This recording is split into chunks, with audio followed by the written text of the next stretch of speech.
გავარჩევთ ერთ ამოცანას აუზის გავსებასთან დაკავშირებით, რომლის მოცულობა არის 60 მეტრ კუბი და იგი მოთავსებულია ნულოვანი დონიდან 12 მეტრ სიმაღლეზე.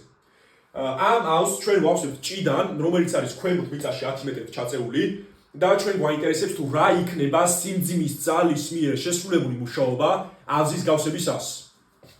მოდი პირველ რიგში ჩვენ ვიპოვოთ თუ რა იქნება წყლის მასა, რომელიც უნდა ავიტანოთ, რომ ბაკი გაივსოს და ეს იქნება წყლის სიმკვრივე გამრავლებული მოცულობაზე და როდესაც 1000 გამრავლდება 60-ზე მივიღებთ 60000 კილოგრამს. მოდი ახლა ვიპოვოთ თუ რა სიმაღლეზე უნდა ავიდეს წყალი ჭიდან ბაკამდე, ანუ აუზამდე და გამოდის 22 მეტრი, ხო? ეს იქნება 10 მეტრს დამატებული 12 მეტრი და გამოვა 22 მეტრი. ხო, რა შეიძლება სიმძიმის ძალის მიერ შესრულებულ მუშაობას, ეს იქნება უარყოფითი, რადგან წყალი მიდის ზემოთ, ხოლო სიმძიმის ძალა არის მიმართული ქვემოთ და ძალის და ამის გადაადგილების მიმართულება არის საპირისპირო და იქნება მინუს ძალა გამრავლებული გადაადგილებაზე, ანუ მინუს mgh-ში.